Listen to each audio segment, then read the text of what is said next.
Hello, ladies and gentlemen. My name's Mr. Big T. Anderson. This is The Beginning of It All by Elle1998. This is a Vampire Diary fan fiction, and if you enjoyed it, please go through the links down below, check out some of the authors' other work, give the story a good review, and let's begin. Elena was sitting at the curb of the road, waiting for her parents to come and get her from the party that all of her friends were at. She knew that she should be feeling like partying with her friends in that moment. But she just couldn't shake the feeling that something was wrong, and she was ready to go home and take a hot bath, hopefully have that feeling go away. She was sitting there so lost in her thoughts she didn't see the stranger lying in the middle of the road. She heard him before she saw him, and so when she looked up to the sound of footsteps, she wasn't expecting to see the handsome man with dark hair and piercing blue eyes that had moved to stand in front of her. She sat up a bit straighter, looking at him for a few moments and not saying a word. She wouldn't dare to, because for some reason it felt as if she were in a trance. Just by looking at him, and a part of her didn't want to break that.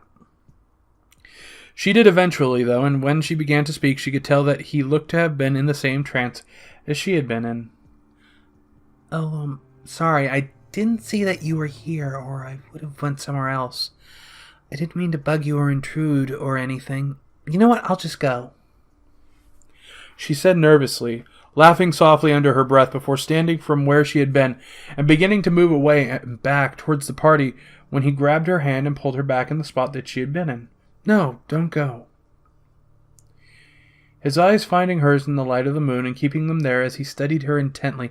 This was not Catherine Pierce, he realized. This was a girl that looked exactly like her, but it obviously wasn't her, because Catherine would have never looked this nervous around him. He dropped her hand when he realized that he still was holding on to it, instantly missing the warmth when he dropped it. There was something about this girl, though, something that he had to know about her and didn't want anyone else to know about him. He gave her his signature grin, holding out his hand again, but this time for her to shake.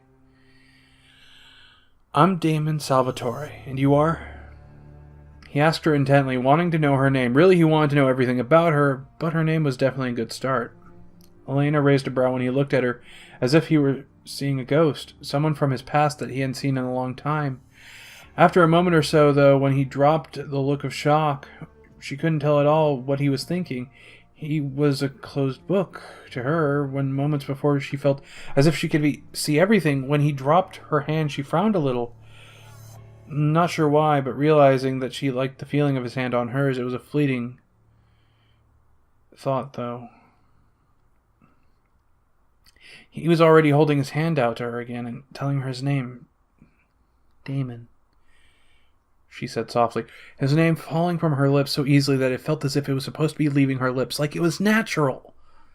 I'm Elena Gilbert, she told him, a small smile coming to her face, although it lit up all her features.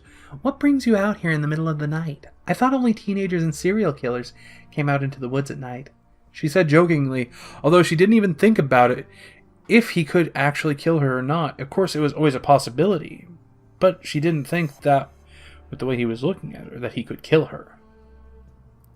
Damon laughed under his breath because she had no idea how right she was. He definitely was a killer, but probably not one that she could ever imagine him being. He got the feeling that she saw the good in others, especially the bad ones. I was out for a midnight jog. I like to do that sometimes. It's quiet out here at night. But what about you? I don't think a pretty girl like yourself should be out here alone, especially not at night, with all of the teens and serial killers running around, he said jokingly, his eyes watching as a blush formed on her cheeks from the compliment. Elena brushed a strand of hair away from her cheek, her eyes going to his after a few moments as the blush that had grazed her cheeks had begun to fade a little. There was a party going on in the woods, but I've been getting this feeling all night that something's wrong. Like something bad is going to happen. So I left. She said, her eyes going to his. She had no idea why she was telling him that. She just felt as if she could tell him anything, and that the secret would be safe with him, that she would be safe with him. She knew that that was crazy, but it was the way that she felt. She saw headlights coming in their direction, knowing that it was probably her parents coming to get her. She looked up at him, a bit of a frown on her face as she thought that she might never see him again. She was hoping that she was wrong, though. That's probably my family. It was nice to meet you, Damon Salvatore. Hopefully I'll see you around? She asked, a hopeful gleam in her eyes. Damon paused for a moment, a thought in his mind about how no one could know that he was in town yet. And he did what he thought he had to do to preserve that. He took a step forward, putting his hand on her cheek and pulling her face upwards to look at him directly in the eyes, his compulsion working its magic.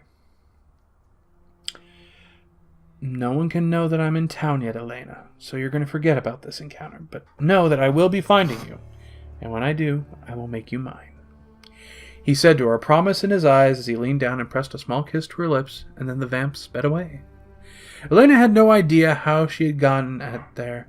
She remembered walking to the street, but didn't remember much past that, so as she got into her parents' car, apologizing for disappearing off to the party and all of that, she couldn't shake this new feeling that something was coming for her, and she knew that they would, whoever they were.